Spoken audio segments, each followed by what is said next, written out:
Good morning बच्चों, मैं मोनिका शर्मा आपकी मैथ्स की टीचर आज की कक्षा में आपका स्वागत करती हूँ। आज हम पढ़ेंगे कक्षा 3 की गणित का अध्याय 17 जिसका नाम है आओ आंकड़े एकत्रित करें। और इसके भाग 5 में आज हम कुछ अभ्यास प्रश्नों को हल करेंगे। आज की कक्षा में हम क्या करेंगे? आज की कक्षा में हम आंकड़ों से संबंधित अभ्यास प्रश्नों को हल करेंगे। तो चलिए कक्षा में अब हमारा जो पहला अभ्यास प्रश्न है उसमें हमको दिया गया है कि यहाँ आपके सामने एक पिक्टोग्राफ बना हुआ है और उस पिक्टोग्राफ के माध्यम से आपको यहाँ जो सारणी दी गई है उसको पूरा करना है।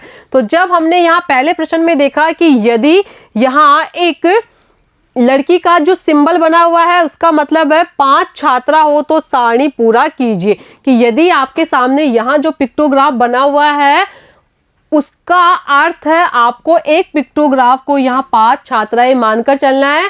और जब आप एक पिक्टोग्राफ को 5 छात्राएं मानकर चलोगे तो आपके सामने यहाँ जितनी भी ये पिक्टोग्राफ दी गई है उनको गिनकर या उनकी संख्या को गिनकर वास्तविक छात्राओं की संख्या आपको यहाँ बतानी है। तो हम जब पहले कॉलम में देखते हैं तो पहले कॉलम में हमारे सामने 2 पिक्टोग्राफ बने हुए हैं। 2 पिक्टोग्राफ बने हुए, इसका मतलब क्या है कि यहाँ जो पहला पिक्टोग्राफ है इसका मतलब है 5 और जो दूसरा पिक्टोग्राफ है उसका मतलब भी है 5, क्योंकि यहाँ हमें एक पिक्टोग्राफ ऊपर हमारे प्रश्न में दिया गया था। हमें पूछा गया था प्रश्न संख्या 1 में यदि ये जो पिक्टोग्राफ बना हुआ है उसका अर्थ है 5 छात्रा हो तो सारणी पूरा कीजिए। ठीक है, तो यहाँ जो पहला पिक्टोग्राफ है उसका मतलब हो गई 5 छात्राएं, दूसरे पिक्टोग्राफ का मतलब भी हो गई 5 छात्राएं। अब हमें यहाँ छात्राओं की वास्तविक संख्या को बताना है तो हम यहाँ लिखेंगे 5 + 5 और जब हम 5 में 5 जोड़ेंगे तो हमें कितने प्राप्त होंगे? तो यहाँ हमें प्राप्त होंगे 10। ठीक है, तो यहाँ जो 2 पिक्टोग्राफ बने हुए थे उनका मतलब क्या हो गया या उनका अर्थ हो गया आपको यहाँ पहले जो पहला कॉलम है उसमें जो 2 पिक्टोग्राफ बने हुए हैं तो वहां जो पहले कॉलम में छात्राओं की संख्या हो जाएगी वो हो जाएगी 10 छात्रा।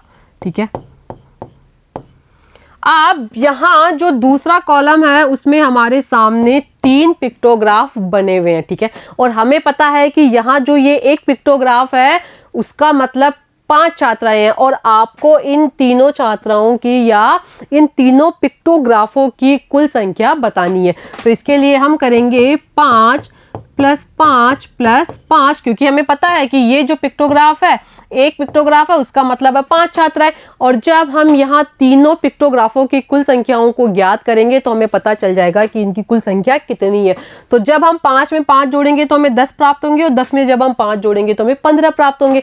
तो यहाँ जो दूसरा कॉलम है उसमें छात्राओं की कुल संख्या हो जाएगी 15 छात्रा।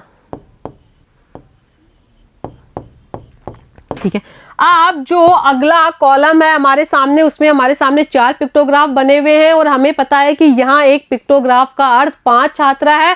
तो जब हम यहाँ लिखेंगे 5 + 5 + 5 + 5, इसका मतलब क्या हो गया कि हमें यहाँ इन चारों पिक्टोग्राफों की कुल संख्या को बताना है और हमें पता है कि एक पिक्टोग्राफ मतलब 5 छात्राएं और जब हम इन चारों पिक्टोग्राफों की कुल संख्या को जोड़ेंगे तो हम बता पाएंगे कि यहाँ जो तीसरा कॉलम है उसमें कुल कितनी छात्राएं हैं। तो जब हम यहाँ 5 में 5 जोड़ेंगे तो हमें 10 प्राप्त होंगे, जब हमने यहाँ 10 में 5 जोड़े तो हमें 15 प्राप्त होंगे और जब हम 15 में 5 जोड़ेंगे तो हमें 20 प्राप्त होंगे। तो यहाँ जो तीसरा कॉलम है उसमें छात्राओं की कुल संख्या हो गई 20 छात्रा।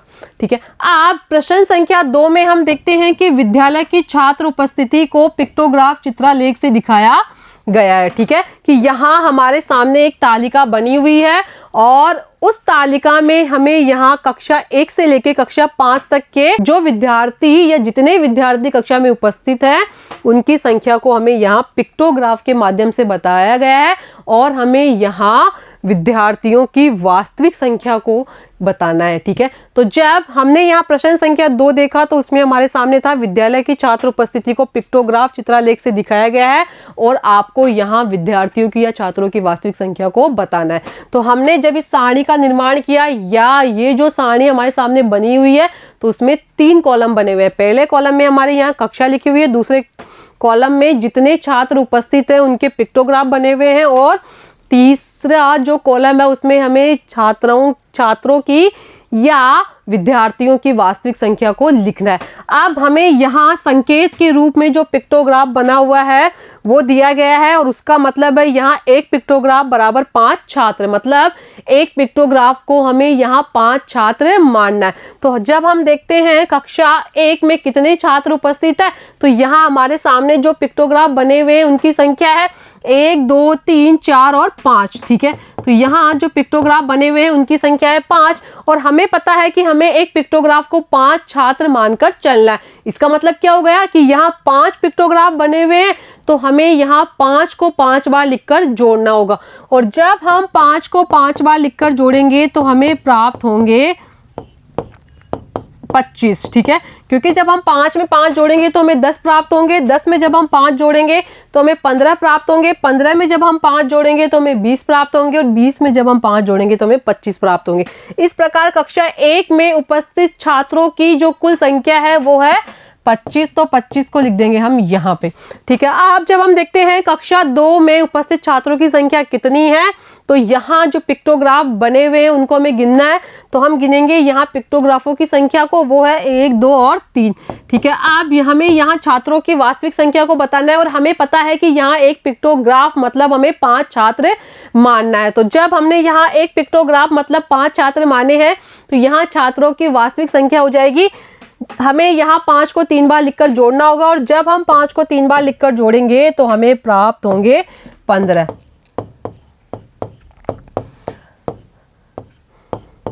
तो हम यहाँ कक्षा 2 के आगे उपस्थित छात्रों की जो वास्तविक संख्या है वो लिख देंगे 15। अब हमारे सामने यहाँ कक्षा 3 में जो छात्र उपस्थित है उनकी संख्या को हमें बताना है और यहाँ जो पिक्टोग्राफ बने हुए हैं उनकी संख्या है 1 2 3 और 4। ठीक है, इसका मतलब क्या हो गया कि आपको यहाँ 5 को 4 बार लिखकर जोड़ना है और जब आप 5 को 4 बार लिखकर जोड़ोगे तो आपको यहाँ छात्रों की वास्तविक संख्या के बारे में पता लग जाएगा। तो जब हमने 5 को 4 बार लिखकर जोड़ा तो हमें प्राप्त होंगे 20। ठीक है, तो हम यहाँ कक्षा 3 के आगे छात्र संख्या में लिख देंगे 20, क्योंकि जब हम 5 में 5 जोड़ेंगे तो हमें 10 प्राप्त होंगे, 10 में जब हम 5 जोड़ेंगे तो हमें 15 प्राप्त होंगे और जब हमने 15 में 5 जोड़े तो हमें 20 प्राप्त हुए। ठीक है, तो इस प्रकार हमने यहाँ कक्षा 3 में 4 पिक्टोग्राफ बने हुए थे और जब छात्रों की वास्तविक संख्या का पता लगाया तो हमने यहाँ 4 बार 5 लिखकर उनको जोड़ा तो हमें छात्रों की वास्तविक संख्या पता लग गई और वो थी 20। अब हमारे सामने यहाँ कक्षा 4 में उपस्थित छात्रों की संख्या को पिक्टोग्राफ के माध्यम से दर्शाया गया है और हम देखते हैं कि यहाँ जो पिक्टोग्राफ बने हुए हैं उनकी संख्या है 1 और 2। तो यहाँ जो छात्रों की वास्तविक संख्या हो जाएगी वो कितनी हो जाएगी, इसका मतलब है हमें यहाँ एक जो पिक्टोग्राफ है उसका मतलब है 5 छात्र और जो दूसरा पिक्टोग्राफ है उसका मतलब ये 5 छात्र। तो हम जब यहाँ 5 में 5 जोड़ेंगे तो हमें प्राप्त हो जाएंगे 10। तो यहाँ जो छात्र संख्या हो गई वो हो गई 10। अब अगली कक्षा हमारे सामने दी हुई है वो है कक्षा 5 और कक्षा 5 में केवल एक पिक्टोग्राफ बना हुआ है और हमें पता है कि एक पिक्टोग्राफ का मतलब होता है 5 छात्र। ठीक है, तो हमारे सामने यहाँ प्रश्न संख्या 2 में हमें विद्यालय के छात्र उपस्थिति को पिक्टोग्राफ चित्रालेख के माध्यम से दिखाया गया था और हमें चित्रालेख के माध्यम से या चित्रालेख की गणना करके यहाँ छात्रों की वास्तविक संख्या को बताना था। और जब हमने यहाँ चित्रालेख के माध्यम से या पिक्टोग्राफ के माध्यम से छात्रों की वास्तविक संख्या का पता लगाया तो कक्षा 1 में उपस्थित छात्रों की संख्या थी 25, कक्षा 2 में उपस्थित छात्रों की संख्या थी 15, कक्षा 3 में उपस्थित छात्रों की संख्या थी 20, कक्षा 4 में उपस्थित छात्रों की संख्या थी 10 और कक्षा 5 में उपस्थित छात्रों की संख्या थी 5। ठीक है, अब जब हम अगला प्रश्न देखते हैं, यहाँ हमारे सामने हमसे उस सारणी से संबंधित या प्रश्न 2 में जिस सारणी का निर्माण हमने किया है उससे संबंधित कुछ प्रश्न पूछे गए हैं और उन प्रश्नों का हमें उत्तर देना है। तो हमें यहाँ दिया गया है कि सारणी के रिक्त स्थान भरिए तथा बताइए, कि हमें उस सारणी से संबंधित कुछ प्रश्न यहाँ दिए गए हैं और उन रिक्त स्थानों की हमें पूर्ति करनी है। तो हमारे सामने यहाँ जो पहला प्रश्न है वो ये पूछा गया है कि कक्षा 1 और 2 की कुल छात्र संख्या बताइए, कि कक्षा 1 और कक्षा 2 में वास्तविक संख्या में जो छात्र उपस्थित थे उनकी संख्या हमें बताना है। और जब हम सारणी में देखते हैं कि कक्षा 1 में उपस्थित छात्रों की संख्या है 25 और कक्षा 2 में उपस्थित छात्रों की संख्या है 15। अब हमें कक्षा 1 और कक्षा 2 में उपस्थित छात्रों की वास्तविक संख्या का पता लगाना है। इसका मतलब क्या है, हमें यहाँ 25 + 15 करने होंगे या 25 में 15 जोड़ने होंगे, तो हमें कक्षा 1 और कक्षा 2 के उपस्थित छात्रों की वास्तविक संख्या का पता लग जाएगा। तो हम यहाँ लिखेंगे 25 + 15, ठीक है। और जब हम 25 में 15 जोड़ेंगे तो हमें कितने प्राप्त होंगे, ये जानने के लिए हम यहाँ करेंगे 25 + 15। और जब हम इनके इकाई वाले अंकों का योग करेंगे जो है 5 और 5, और 5 में जब हम 5 जोड़ेंगे तो हमें 10 प्राप्त होंगे। और 10 में जो इकाई वाला अंक है वो है 0, उसे हम इकाई वाले अंकों के नीचे लिख देंगे। और जो दहाई वाला अंक है 1, उसे हम दहाई वाले अंकों के ऊपर हासिल के रूप में लगा देंगे। और जब हम दहाई वाले अंकों का योग करेंगे तो उनका योग होगा, 1 में जब हम 2 जोड़ेंगे तो हमें 3 प्राप्त होंगे, और 3 में जब हम 1 जोड़ेंगे तो हमें 4 प्राप्त होंगे। इस प्रकार कक्षा 1 और कक्षा 2 की कुल छात्र संख्या हो जाएगी 40। तो हम यहां लिख देंगे 40 छात्र, ठीक है। अब जो अगला प्रश्न पूछा गया है, प्रश्न संख्या 2 हमसे कि विद्यालय की कुल छात्र संख्या बताइए, कि कक्षा 1 से लेकर कक्षा 5 तक उपस्थित रहने वाले छात्रों की वास्तविक संख्या को हमें बताना है। तो इसके लिए हमें क्या करना होगा, हमें यहाँ जो उपस्थित छात्र है उनकी संख्या को जोड़ना होगा। तो हमारे सामने यहाँ कक्षा 1 और कक्षा 2 में उपस्थित छात्र हैं। कक्षा 1 में उपस्थित छात्रों की संख्या है 25, कक्षा 2 में उपस्थित छात्रों की संख्या है 15। तो हम यहाँ लिखेंगे 25 + 15। अब हमें देखना है कक्षा 3 में उपस्थित छात्रों की संख्या है 20, और कक्षा 4 में उपस्थित छात्रों की संख्या है 10। तो हम यहाँ लिख देंगे +20 + 10, ठीक है। अब हम देखते हैं कि कक्षा 5 में उपस्थित छात्रों की संख्या कितनी है, वो है 5। तो हम यहाँ लिख देंगे +5, ठीक है। और जब हम इन सबको जोड़ेंगे तो हमें पता चल जाएगा कि विद्यालय में उस दिन कितने विद्यार्थी उपस्थित थे। तो हम यहाँ लिखेंगे 25 + 15 + 20 + 10 + 5, ठीक है। और जब हम इनको जोड़ेंगे तो हमें सबसे पहले इकाई वाले अंकों का योग करना होगा, जो है 5 5 0 0 और 5। और जब हम 5 में 5 जोड़ेंगे तो हमें 10 प्राप्त होंगे। 10 में जब हम 0 जोड़ेंगे तो हमें वापस 10 ही प्राप्त होंगे। और जब हम 10 में 5 जोड़ेंगे तो हमें 15 प्राप्त होंगे। और 15 संख्या में जो इकाई वाला अंक है वो है 5, उसे हम इकाई वाले अंकों के नीचे लिख देंगे। और जो दहाई वाला अंक है 1, उसे हम दहाई वाले अंकों के ऊपर हासिल के रूप में लगा देंगे, ठीक है। तो जब हम दहाई वाले अंकों का योग करेंगे तो वो होगा, जब हम 1 में 2 जोड़ेंगे तो हमें 3 प्राप्त होंगे, 3 में 1 जोड़ेंगे तो हमें 4 प्राप्त होंगे, 4 में 2 जोड़ेंगे तो हमें 6 प्राप्त होंगे, और 6 में 1 जोड़ेंगे तो हमें 7 प्राप्त होंगे, ठीक है। तो इस प्रकार हमने कक्षा 1 से 5 तक की जो वास्तविक छात्र संख्या थी उनको जोड़ा, तो हमें उस दिन विद्यालय में उपस्थित छात्रों की वास्तविक संख्या का पता लग गया, जो थी 75। तो हम यहाँ लिख देंगे 75 छात्र, ठीक है। तो हमने यहाँ लिख दिया 75 छात्र। अब जब हम अगला प्रश्न देखते हैं, प्रश्न संख्या 3 में हमसे पूछा गया है कि पंचायत समिति के परिसर में खड़े वाहन की संख्या इस प्रकार है, इसे पिक्टोग्राफ द्वारा प्रदर्शित कीजिए। जबकि एक स्टार मतलब 10 वाहन है, कि एक पंचायत समिति है और उसमें कुछ वाहन खड़े हुए हैं और उनकी संख्या को आपको यहाँ स्टार या तारे की आकृति के माध्यम से बताया गया है कि यहाँ आपको एक स्टार को 10 वाहनों के बराबर मानना है, ठीक है। तो यहाँ हमने जब इस प्रकार के सारणी का निर्माण किया तो उसके लिए हमें सबसे पहले 3 कॉलम बनाने पड़े। पहला कॉलम था वाहन की, यहाँ जो पंचायत समिति है उसमें कौन कौन से वाहन खड़े हैं, दूसरा है उनकी वास्तविक संख्या, तीसरा है पिक्टोग्राफ, मतलब पिक्टोग्राफ के माध्यम से आपको वहां खड़े वाहनों की संख्या को बताया गया है और उनकी वास्तविक संख्या को आपको यहाँ जो बीच वाला कॉलम खाली है उसमें लिखना है। तो जब हम देखते हैं कि जो पहला वाहन है वो है मोटरसाइकिल, तो यहाँ मोटरसाइकिल के आगे 1 2 3 और 4 पिक्टोग्राफ बने हुए हैं और हमें पता है कि एक पिक्टोग्राफ बराबर 10 वाहन। जब हम 10 को 4 बार लिखकर जोड़ेंगे तो हमें पता चल जाएगा कि जो पंचायत समिति में मोटरसाइकिलें खड़ी है उनकी वास्तविक संख्या कितनी है। तो यहाँ पिक्टोग्राफ है 1 2 3 और 4 और एक पिक्टोग्राफ का मतलब है 10 वाहन। तो हमें यहाँ 10 को 4 बार लिखकर जोड़ना है और जब हम 10 को 4 बार लिखकर जोड़ेंगे तो हमें प्राप्त होंगे 40, ठीक है। तो हम यहाँ लिख देंगे 40 संख्या में, ठीक है। अब जो अगला वाहन है वो है कार और कार के आगे जो पिक्टोग्राफ बने हुए हैं उनकी संख्या 1 और 2, और एक पिक्टोग्राफ का मतलब है 10 वाहन। इसका मतलब हमें यहाँ 10 को 2 बार लिखकर जोड़ना होगा, और जब हम 10 को 2 बार लिखकर जोड़ेंगे तो हमें प्राप्त होंगे 20। तो हम यहाँ संख्या में लिख देंगे 20। ठीक है।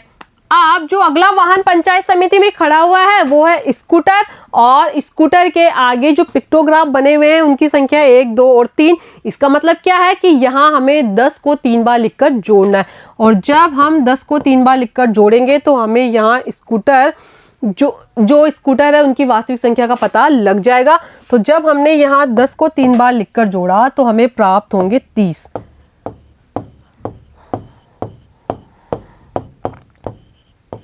ठीक है, तो हम यहाँ स्कूटर के आगे लिख देंगे 30। अब जो अगला वाहन खड़ा हुआ है उसकी जो संख्या है वो है, अगला वाहन है साइकिल, और उसकी संख्या है 1, 2, 3, 4 और 5 पिक्टोग्राफ, और हमें पता है कि एक पिक्टोग्राफ का मतलब है 10 वाहन। तो यहाँ जो साइकिलें खड़ी है उस पंचायत समिति में उनकी संख्या कितनी होगी, इसके लिए हमें यहाँ 10 को 5 बार लिखकर जोड़ना होगा, और जब हम 10 को 5 बार लिखकर जोड़ेंगे तो हमें प्राप्त होंगे 50। तो हम यहाँ इस प्रकार जोड़ेंगे 1, 2, 3, 4 और 5। तो जब हमने यहाँ 10 को 5 बार लिखकर जोड़ा तो हमें प्राप्त हुए 50। तो 50 को लिख देंगे हम यहाँ पे। अब जो अगला वाहन हमारे सामने या पंचायत समिति में खड़ा हुआ है या हमारे सामने दिया हुआ है वो है जीप, और जीप के आगे केवल एक पिक्टोग्राफ बना हुआ है, और एक पिक्टोग्राफ का मतलब है 10 वाहन। तो यहाँ हम जीप के आगे लिख देंगे 10। ठीक है, तो इस प्रकार हमने जो पंचायत समिति में खड़े हुए वाहन थे उन्हें पिक्टोग्राफ के माध्यम से दर्शाया गया था, तो उनकी वास्तविक संख्या का पता लगाया।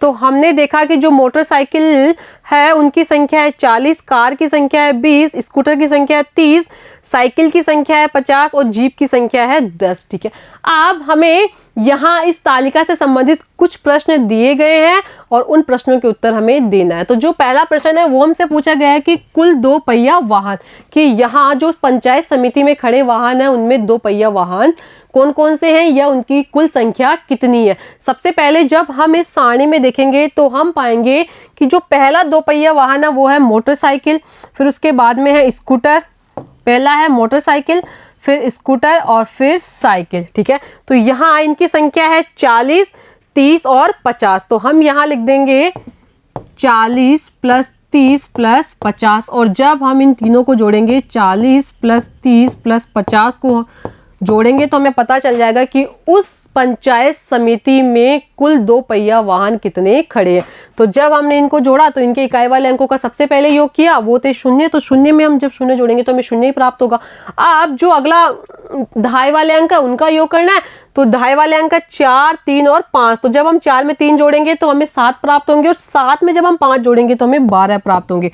तो इस प्रकार उस पंचायत समिति में कुल 2 पहिया वाहन खड़े थे, उनकी कुल संख्या थी 120। क्योंकि हमने यहाँ देखा सबसे पहले 2 पहिया वाहनों को जो थे मोटरसाइकिल, स्कूटर और साइकिल। यहाँ मोटरसाइकिल है 40, स्कूटर है 30 और साइकिल है 50। तो हमने यहाँ जोड़ दिया 40 + 30 + 50। अब हमें यहाँ दूसरा प्रश्न दिया हुआ है कुल 4 पहिया वाहन। ठीक है, तो इसका मतलब क्या हो गया कि हमें यहाँ इस सारणी में ये देखने हैं कि वहाँ जो 4 पहिए वाले वाहन है वो कौन कौन से हैं। तो वो ये हैं कार और जीप। अब हमें यहाँ कुल 4 पहिया वाहनों की कुल संख्या को बताना है, तो हम यहाँ 20 + 10 कर देंगे तो हमें उनकी संख्या पता चल जाएगी। तो हमने यहाँ लिखा 20 + 10, और जब हम 20 में 10 जोड़ेंगे तो हमें प्राप्त होंगे 30। तो यहाँ कुल 4 पहिया वाहनों की संख्या हो गई 30। अब हमें अगला प्रश्न दिया हुआ है कुल खड़े वाहन की, वहां उस पंचायत समिति में 2 पहिया और 4 पहिया वाले जो सभी वाहन हैं उनकी कुल संख्या बताना है। तो इसके लिए हम क्या करेंगे, सबसे पहले हम जो 2 पहिया वाहनों की कुल संख्या है उसको यहाँ लिख देंगे, और फिर 4 पहिया वाहनों की जो संख्या है उसको यहाँ लिख देंगे। और जब हम 120 + 30 जोड़ेंगे तो हमें पता चल जाएगा कि उस पंचायत समिति में जो कुल वाहन खड़े हुए हैं उनकी संख्या कितनी है। तो हम यहाँ लिखेंगे 120 + 30, और जब हमने 120 में 30 जोड़े तो हमें प्राप्त होंगे 150। तो इस प्रकार हमने पता लगाया कि उस पंचायत समिति में जो वाहन खड़े हुए थे उनकी कुल संख्या थी 150, क्योंकि हमने यहाँ पहले कुल 2 पहिया वाहनों का पता लगाया, फिर कुल 4 पहिया वाहनों का पता लगाया, और फिर जब हमने उन दोनों को जोड़ दिया तो हमें पता चल गया कि उस पंचायत समिति में कुल कितने वाहन खड़े हुए थे।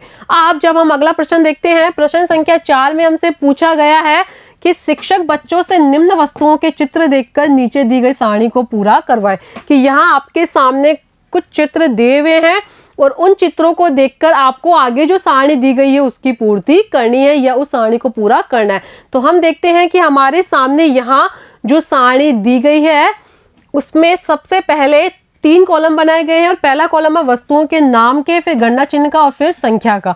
तो हम देखते हैं कि जो वस्तुओं के नाम में सबसे पहली वस्तु है वो है तिकोनी वस्तु, यहाँ दिया हुआ तिकोना, ठीक है। तो हमें उस चित्र को देखकर बताना है कि यहाँ कितने तिकोने चित्र दिए गए। तो जब हम यहाँ पहली लाइन में देखते हैं तो 1 2 3 4 5 6 और 7। तो जब हमने यहाँ जो हमारे सामने पूरा चार्ट बना हुआ था उसमें तिकोनी आकृतियों की संख्या को गिना तो उनकी संख्या थी 1 2 3 4 5 6 और 7। तो हम यहाँ सबसे पहले गणना चिन्ह बनाएंगे, तो हमें बनाने होंगे 1 2 3 4 5 6 और 7। तो हम यहाँ संख्या में लिख देंगे 7, क्योंकि हमने जब हमारे सामने जो चार्ट बना हुआ था और उसमें जब तिकोनी आकृतियों को गिना तो उनकी संख्या थी 7। अब जो अगला वस्तु का नाम है वो है फूल, और हमें चार्ट को देखकर बताना है कि फूलों की कुल संख्या कितनी है। तो हम देखते हैं कि यहाँ जो फूल बने हुए हैं उनकी संख्या है 1 2 3 4 5 6 और 7। तो जब हमने इस चार्ट में फूलों को गिना तो उनकी संख्या कितनी थी 1 2 3 4 5 6 और 7। तो यहाँ सबसे पहले हमें वास्तविक संख्या लिखने से पहले गणना चिन्ह लिखने होंगे, तो हम यहाँ वापस 7 गणना चिन्ह बना देंगे, 1 2 3 4 5 6 और 7। तो हम यहाँ लिख देंगे 7। अब जो अगली वस्तु का नाम है वो है कंचे, और हमें इस चार्ट को देखकर बताना है कि इस चार्ट में कितने कंचे दिए हुए हैं। और जब हम इस चार्ट को ध्यान से देखेंगे तो कंचों की संख्या होगी 1 2 3 4 5 और 6। तो जब हमने इस चार्ट को ध्यान से देखा तो इसमें जो कंचे दिए हुए थे उनकी संख्या है 1 2 3 4 5 और 6। तो हम यहाँ लिख देंगे, सबसे पहले हमें 6 गणना चिन्ह बनाने होंगे, उसके बाद में हम उनकी वास्तविक संख्या को लिखेंगे। तो 1 2 3 4 5 और 6, हम यहाँ लिख देंगे 6। अब जो अगली वस्तु का नाम दिया हुआ है वो है पत्तियां, और हमें चार्ट को देखकर बताना है कि यहाँ कितनी पत्तियां दी हुई है। तो हम गिनते हैं 1 2 3 4 और 5। तो इस चार्ट में जो पत्तियां दी हुई है उनकी संख्या है 5। तो हमें सबसे पहले 5 गणना चिन्ह बनाने होंगे, 1 2 3 4 और 5, और फिर संख्या में हम लिख देंगे 5। इस प्रकार हमने इस सारणी को पूरा किया उस चार्ट की सहायता से, ठीक है। ठीक है बच्चों, आपको आज की कक्षा कैसी लगी? आज की कक्षा में हमने अध्याय 17 जिसका नाम है आओ आंकड़े एकत्रित करें में कुछ अभ्यास प्रश्नों का हल किया, और आगे की कक्षा में हम इससे अगले भाग के बारे में पढ़ेंगे। धन्यवाद।